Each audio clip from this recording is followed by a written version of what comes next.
Jimmy Walker as J.J. Evans. The image of the eldest son, J.J. Evans, with his wide grin and legendary catchphrase, captured audiences through explosive energy and a playful, irrepressible optimism. Jimmy Walker infused the character with raw vitality, turning a skinny young man from the Bronx into the undeniable center of attention. His natural humor eased the everyday tensions of the Evans family, creating a radiant entertainment icon that etched itself into the public's memory for decades. Yet behind the cheers of millions, Jimmy's reality on set was a lonely journey, marked by cold rejection from his own co-stars. From 1974 to 1979, he endured intense opposition from Esther Rolle and John Amos, who openly criticized his character as degrading to the black community. The atmosphere on set became a minefield of tension. This harsh isolation pushed Jimmy into mild depression. He later revealed that for 5 long years his colleagues never spoke to him or even greeted him once the cameras stopped rolling. Being rejected by the people he considered his on-screen family left a bleeding emotional wound, turning what should have been the brightest years of his career into a prolonged ordeal of silent contempt behind the scenes. The true storm hit when Jimmy realized that the fame built on the catchphrase, "Die No Might," had become an iron cage, trapping his future artistic opportunities. Entering the 1980s as the spotlight faded, he faced financial hardship due to contract terms that denied actors fair residuals from reruns. To survive and cover mounting tax debts, Jimmy traveled from one low-paying comedy club to another, performing despite declining health and chronic joint pain. The cruelty of fate became painfully clear in his later years.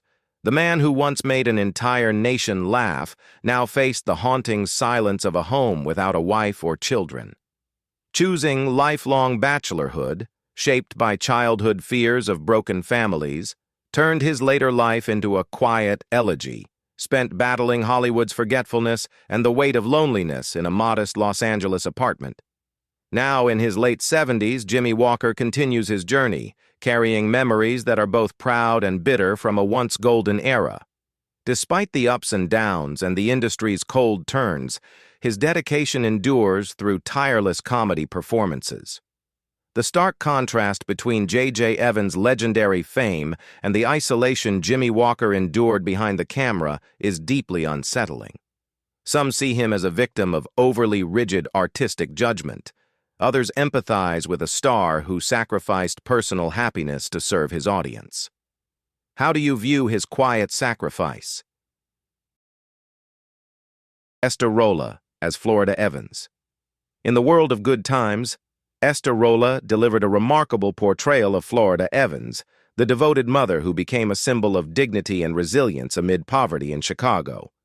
At the age of 53, she embodied a presence that was both gentle and commanding, serving as the emotional anchor that kept the Evans family from collapsing under life's relentless hardships. With compassionate eyes and words filled with quiet wisdom, Esther Rolle was more than an actress. She became a national mother figure in the hearts of millions of American television viewers during the 1970s. Yet behind the warmth she radiated on screen lay a private life fractured by wounds that could never fully heal. In 1975, just as Good Times was reaching the height of its popularity, her 20-year marriage to Oscar Robinson officially ended. The separation left a lingering ache, made deeper by the fact that throughout those 2 decades she had no children of her own to share her life with. The loneliness of a woman without a true family led her to pour her maternal instincts into the show's younger cast members, such as Bernadette Stanis and Jimmy Walker. Still, returning each night to an empty home remained a harsh and unavoidable reality. At the same time, Esther Rolle's sense of dignity was deeply wounded when she watched the character of J.J. gradually turned into a racially stereotyped caricature by producer Norman Lear.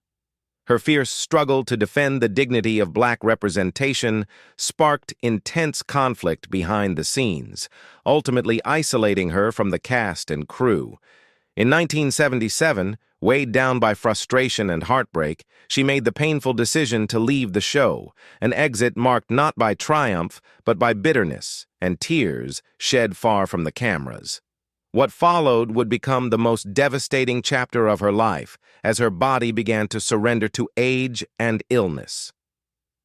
In her final years, Esther Rolle battled severe complications from diabetes, her health deteriorating to the point where she could no longer move on her own.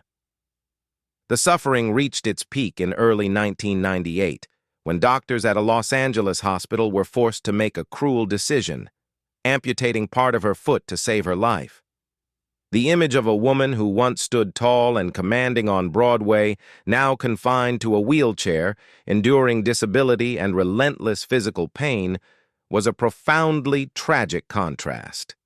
In her final days, she lived in an eerie silence, her sorrowful eyes fixed on the cold white walls of a medical facility. On screen, she remained the radiant Florida Evans, a symbol of hope for countless families. In reality, she faded into darkness, surrounded by illness, disability, and an overwhelming loneliness until her very last breath. On November 17, 1998, Esther Rolle passed away at Cedars-Sinai Medical Center just 9 days after her 78th birthday. She died quietly from complications related to diabetes, bringing to a close a life filled with extraordinary achievement, yet marked by deep and lasting scars. Even so, her legacy endures. Through her Emmy-winning performance in Lord of Darkness, and through Florida Evans, a character who remains a timeless standard of compassion, strength, and humanity. Esther Rolle's decision to walk away from Good Times in protest of how the character J.J. Evans was being written sparked a heated debate that has lasted for decades. Many stood by her, viewing the move as a courageous stand in defense of dignity and self-respect within the community. Others, however, argued that she was overly strict, unintentionally dampening the very sense of humor that defined a sitcom. So what do you think? Was Esther Rolle a principled artist, or was she simply too sensitive? Share your thoughts below. Comment 1 if you support her firm stance, or 0 if you believe she was too rigid. Johnny Brown as Nathan Bookman. Whenever the theme of Good Times begins to play, audiences can never forget the humorous entrance of Nathan Bookman, the round-bodied building superintendent with his signature dance moves and playful swagger. At 38, Johnny Brown breathed a burst of joy into the darker corners of the struggling housing complex, turning every encounter with the Evans family into moments of genuine laughter. More than just a comic actor, Johnny was a versatile stage performer on Broadway, using his boundless energy and expressive range to carve out one of the most memorable supporting characters in 1970s American television. Yet that very popularity became an invisible iron cage, trapping Johnny Brown's artistic ambitions for decades. Hollywood, clouded by stereotypes, locked him into the role of the jolly fat man, denying him the opportunity to explore the dramatic depth he had long aspired to since his days with The Wiz. The pain of typecasting grew sharper after the show ended in 1979, when steady work began to fade and financial uncertainty crept in. To survive the soaring cost of living in Los Angeles, Johnny accepted minor guest roles that barely reflected his talent. As the responsibility of providing for his family weighed heavily on his shoulders, his spirit slowly withered, drained by an industry that had exploited his commercial appeal, only to quietly move on. Johnny Brown's journey truly descended into despair when he lost his beloved wife, June Brown, his sole emotional anchor after more than 60 years of unwavering companionship. Her passing, just a few years before his own, shattered the aging performer's inner world, plunging him into prolonged depression and profound isolation.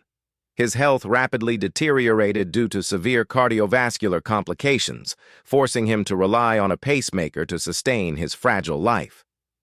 Tragically, on March 2, 2022, Johnny collapsed from a sudden stroke at the very doorstep of his cardiologist's office in Los Angeles.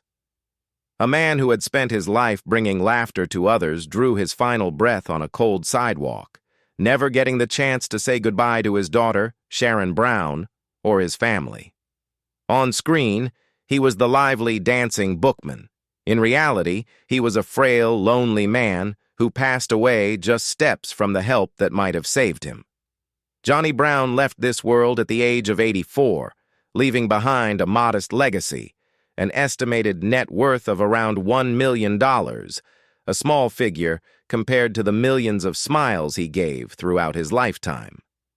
Though his final chapter was marked by bitterness and quiet obscurity, the warm image of Nathan Bookman remains an irreplaceable piece of classic sitcom history. Johnny may be gone, but his optimism and understated devotion endure, like a gentle, comforting note that reminds us of a true entertainer who lived fully for his audience until his very last moment. Moses Gunn as Carl Dixon. Fans of Good Times surely found a sense of comfort in the character of Carl Dixon, a calm, sincere man who reignited hope in the heart of the widowed Florida Evans. Moses Gunn portrayed the role with rare elegance and emotional depth, shaping the image of a mature, dependable presence amid the turbulence of life in the struggling housing complex. With his warm, resonant voice and weighty performance, he turned Carl into a symbol of healing, allowing audiences to feel the quiet beauty of new beginnings, even after life has already passed its midpoint.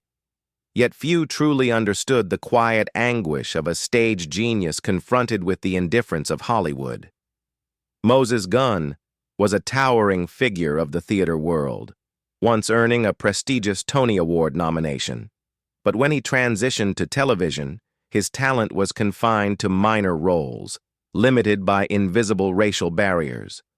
For decades, he carried the heavy financial responsibility of supporting a large family, forcing himself to accept every acting offer, no matter how small or obscure, simply to survive. Watching a giant of the stage patiently plead for modest opportunities in Hollywood became a silent wound, slowly eroding the pride of a gifted artist and leaving him trapped in constant strain, exhausted by a livelihood that never found true stability. The true nightmare descended when Moses Gunn's body began to betray the extraordinary strength of its spirit. From his youth, he had lived with a particularly severe form of chronic asthma, turning every breath into a painful struggle, even under the bright lights of the stage. By the early 1990s, his respiratory condition worsened dramatically, stripping away his ability to work and confining him to bed in haunting silence at his home in Guilford, Connecticut.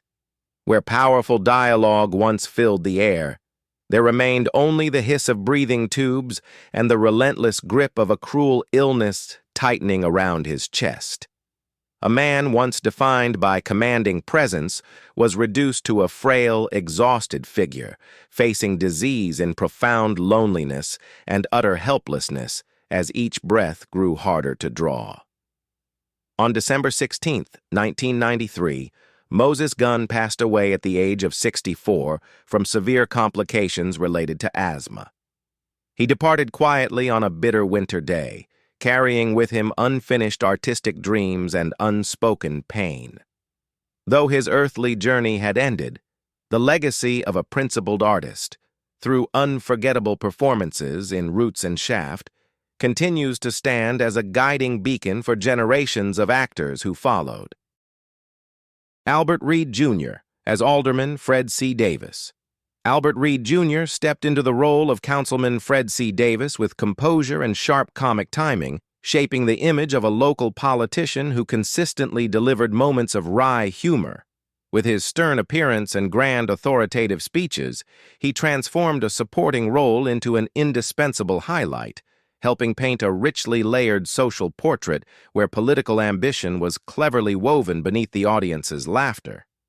Yet behind the imposing figure of the councilman on screen lay a grueling reality that Albert Reed Jr. carried for decades.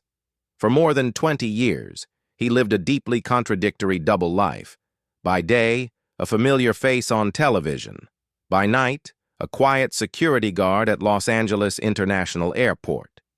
Moving constantly between two opposing worlds, from the glare of studio lights to overnight shifts filled with tension and responsibility, slowly drained the life from a gifted performer.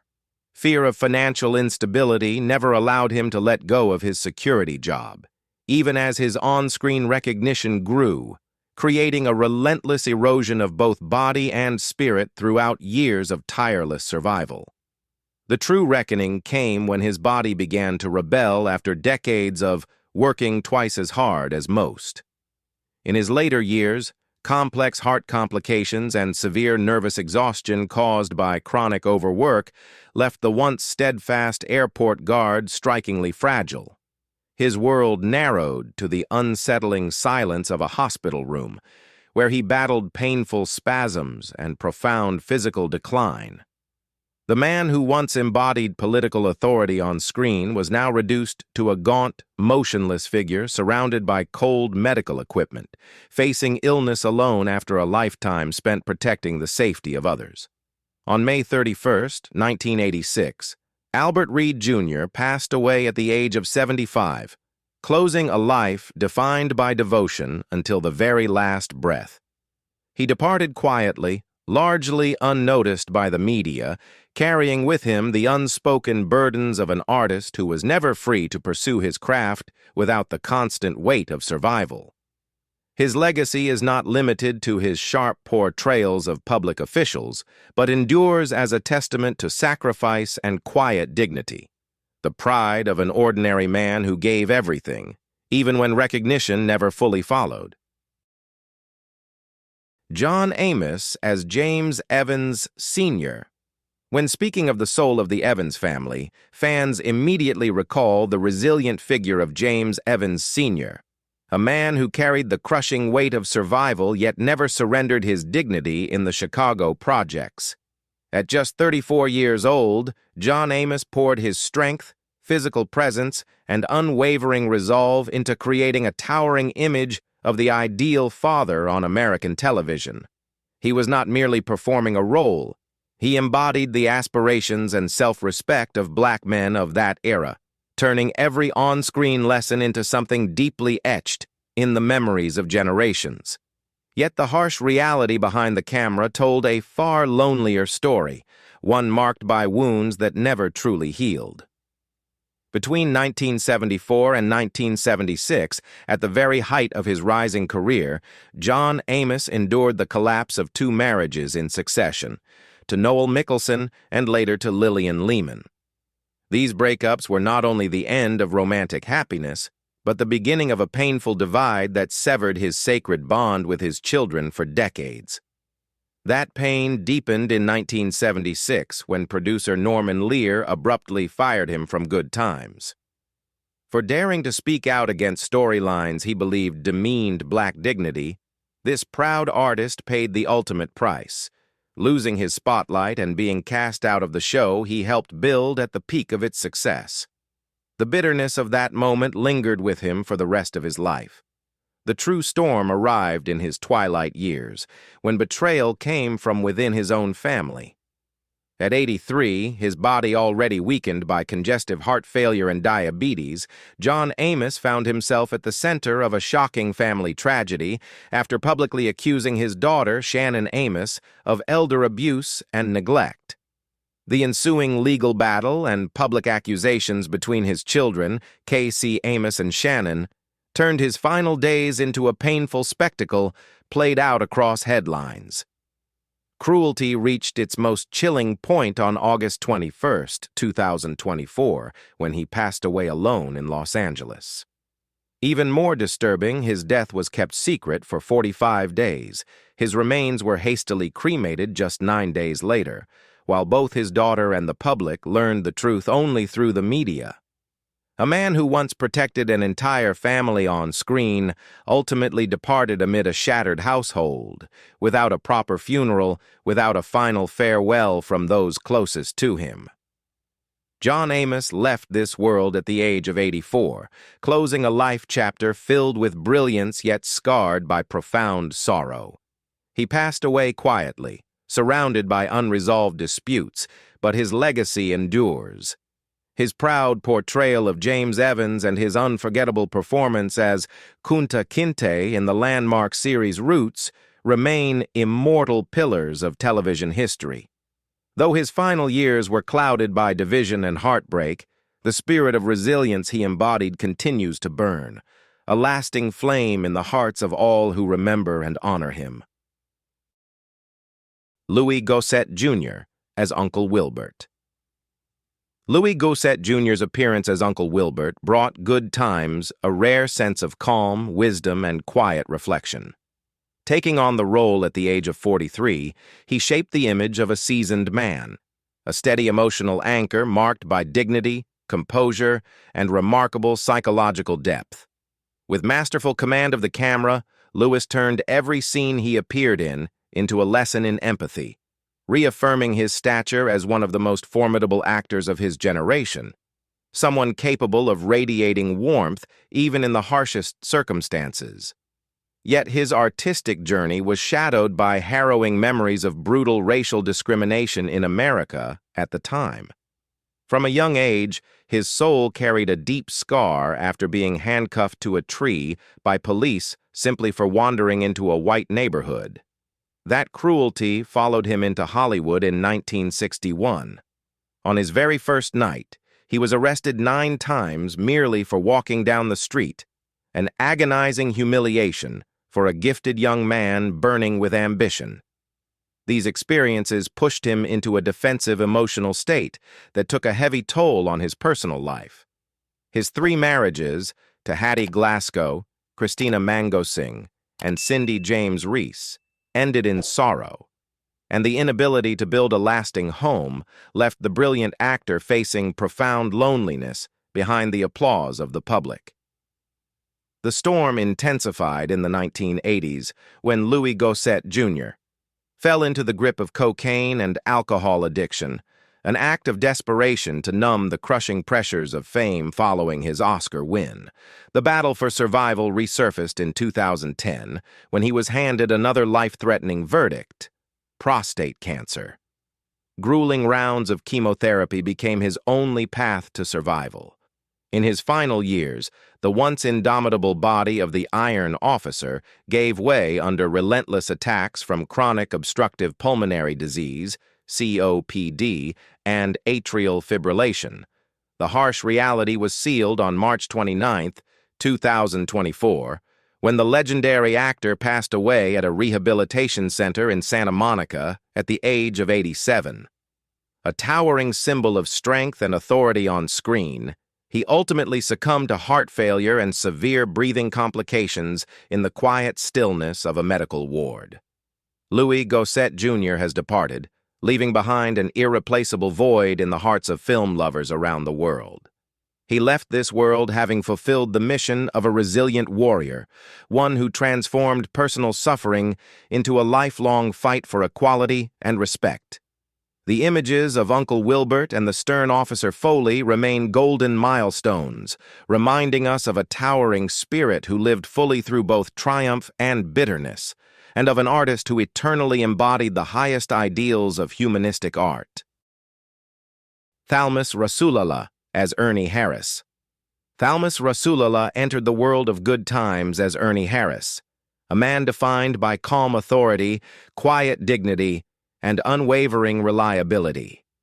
Through a natural, unforced performance and a resolute presence, he shaped a character of real substance, bringing a sense of reassurance and warmth to every scene he appeared in. Ernie became a subdued yet compelling note in the series, one that lingered with audiences long after the moment passed. Behind that solid exterior, however, lay a private life torn apart by fractures and the relentless burden of survival. After the collapse of 2 marriages, to Carolyn June and Penny Rasulala, Thalmus faced the tragedy of a father divided, with his 7 children scattered across different states. The crushing responsibility of financially supporting such a large family left him no room for rest. Despite yearning for deeper, dramatic roles, he was pushed into the violent wave of 1970s blaxploitation films simply to keep providing. For years, he lived like a solitary traveler, sleeping in cheap motels, moving endlessly between unfamiliar sets, just to ensure the checks were sent home on time. That life weighed heavily on his spirit, haunted by guilt over his inability to give his children a complete and stable home. The true storm swept through Thalmus's body when his heart began to fail after decades of stress and relentless work to support 7 lives. By his early 50s, he suffered frequent crushing chest pains and sudden shortness of breath.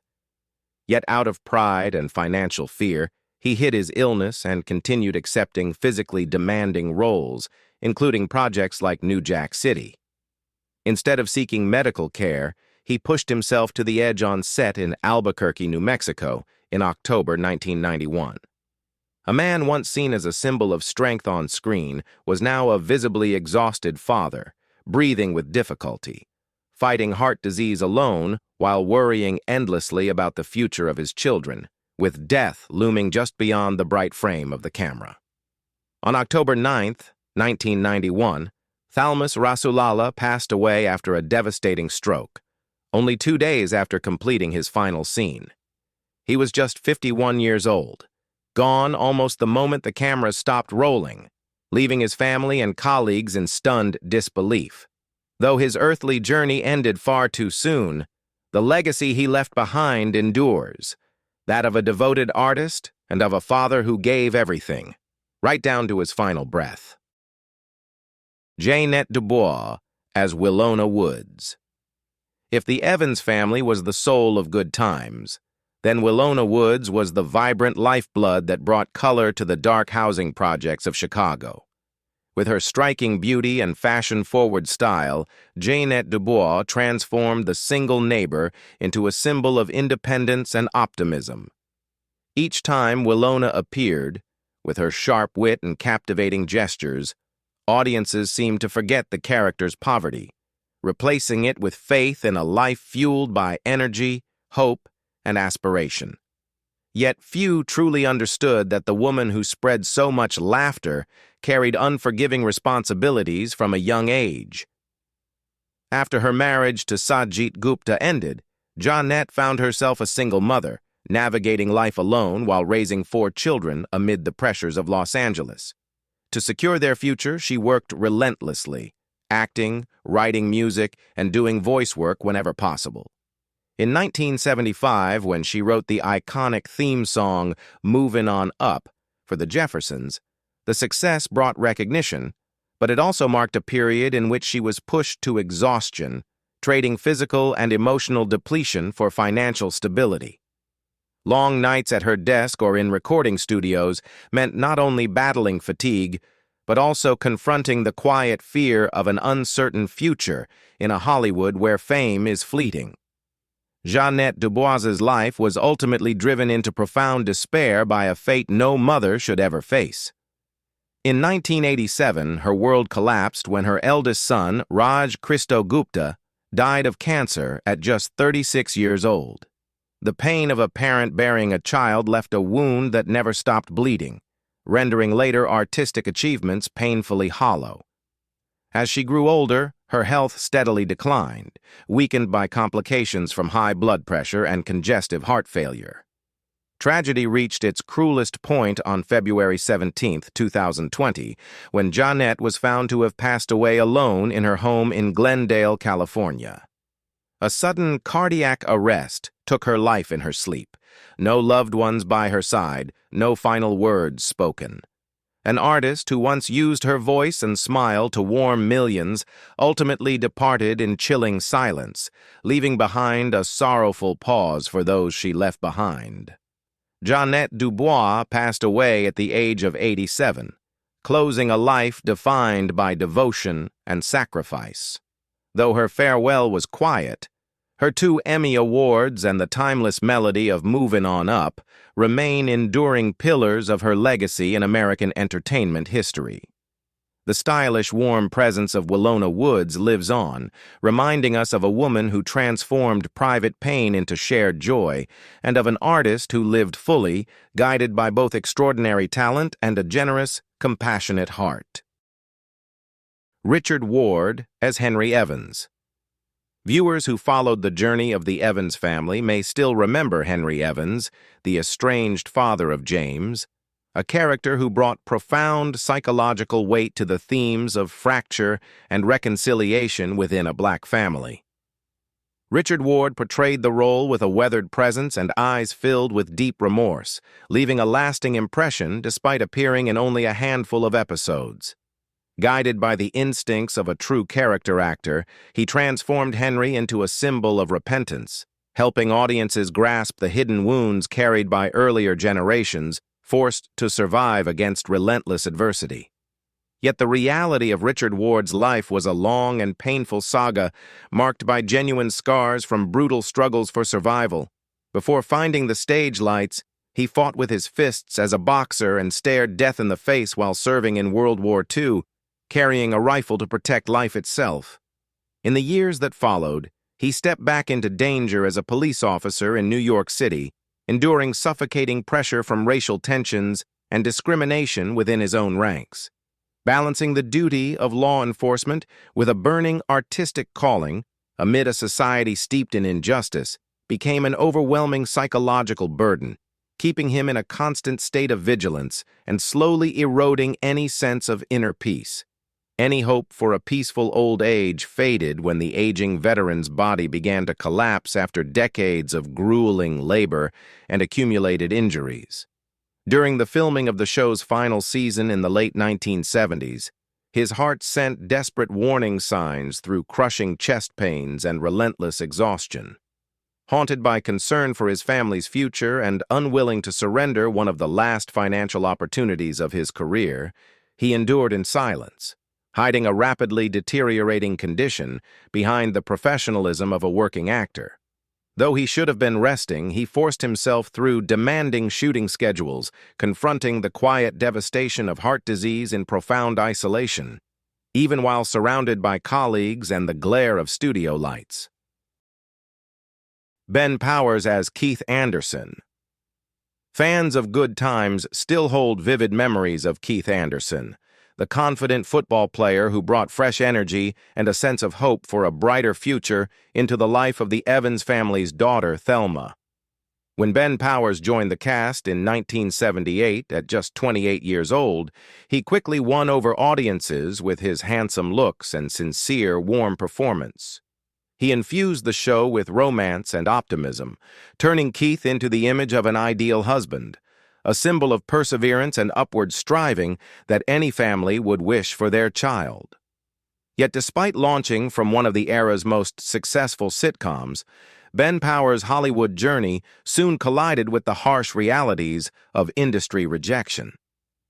After the series ended, he slipped into obscurity as studios began confining him to minor, shallow supporting roles. Career stagnation pushed the once hopeful actor into financial hardship, forcing him to make the painful decision to leave Hollywood in 1985 and return to his hometown of Providence, Rhode Island. Walking away from his passion at what should have been the prime of his life was not merely a career change. It was a devastating emotional blow. To survive, he took on a string of ordinary jobs, struggling day by day to make ends meet. True tragedy enveloped Ben Powers' life when he was confronted with a virtual death sentence, terminal liver cancer. At an age when he should have been enjoying a quiet later life, he instead fought relentless physical pain in haunting solitude in New Bedford, Massachusetts. Unwilling to let the public see his frailty, he withdrew completely from the entertainment world, enduring the disease in silence, without a single public lament. The cruelty of fate reached its peak when, at the time of his passing on April 6, 2015, the assets of a man once admired across America amounted to only around $500,000. On screen, audiences remembered Keith Anderson as strong and full of life on the football field. In reality, his final days revealed a gaunt, exhausted man struggling for breath amid illness and financial hardship. He departed so quietly that it took time before the media fully grasped the loss of a talent once expected to shine for a lifetime. Ben Powers passed away at the age of 64, leaving behind deep sorrow for a life in art that was brief yet profoundly sincere. There were no grand funerals or thunderous eulogies, but the image of the kind-hearted Keith Anderson remains a cherished memory in the history of American television. His legacy is not measured in wealth, but in the affection audiences continue to hold for an artist who gave his youth wholeheartedly to his craft, even as the final chapter of his journey was clouded by loneliness and fading light. Alice Ghostley as Ms. Dobbs.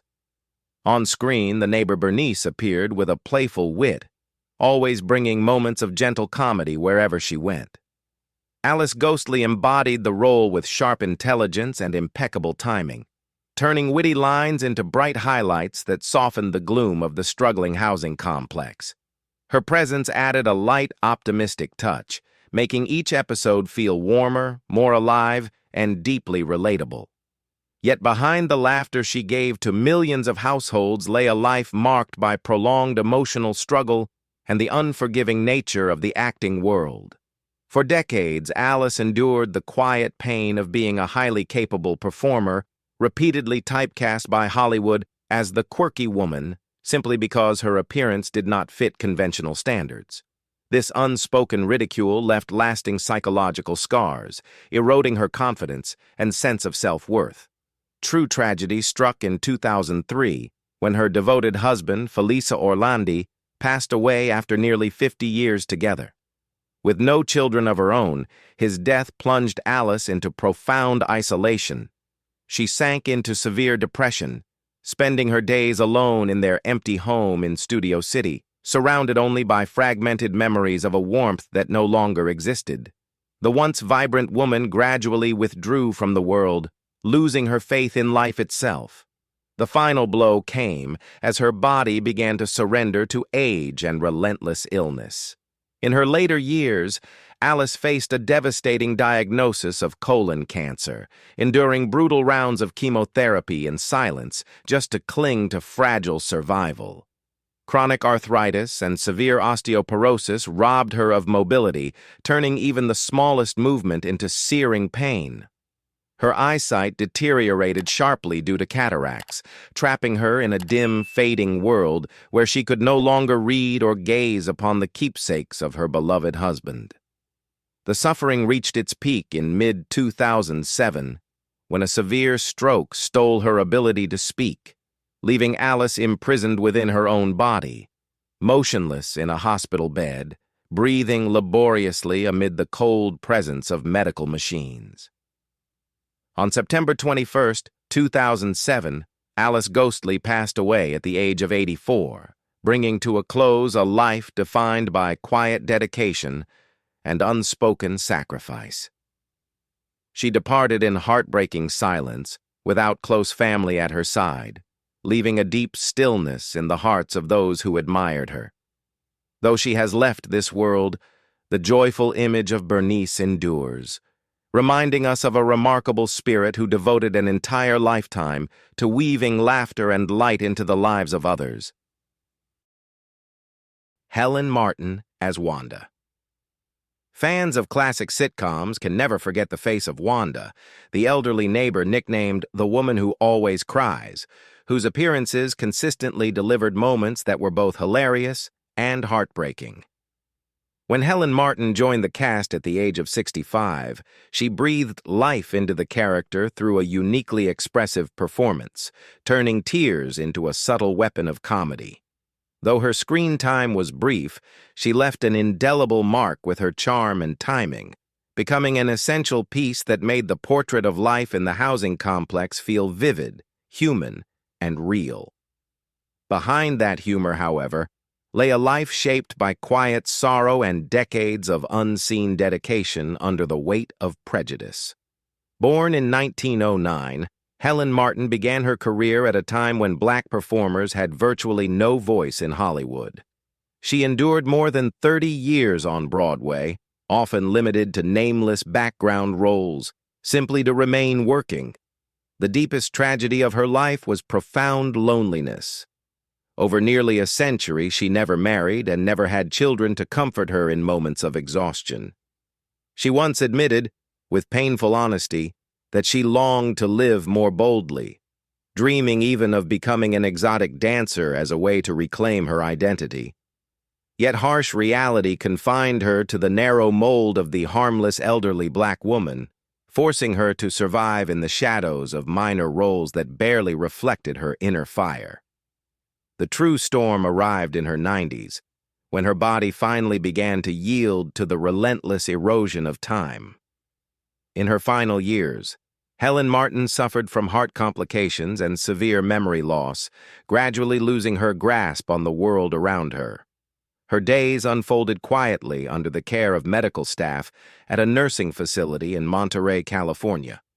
A woman who had lived independently and endured decades of brutal racial discrimination now lay frail and breathless, her mind slowly fading as she faced cold walls and the aching absence of a family she never had. On March 25, 2000, Helen Martin's 90-year journey came to an end after a sudden heart attack. She passed away quietly, becoming the oldest member of the Good Times family to leave this world. Though her final chapter was marked by profound solitude, her name endures as a symbol of resilience and artistic dignity, remembered not for the size of her roles, but for the strength, pride, and humanity she brought to every moment she appeared on screen. The 50-year journey of the Good Times cast closes with every shade of triumph and sorrow, from dazzling glory to tearful hidden corners. These faces are more than memories. They are symbols of resilience in a relentless world. Which character's life moved and haunted you the most? Share your thoughts in the comments, and don't forget to like and subscribe to join us as we uncover more untold stories of cinema's enduring legends.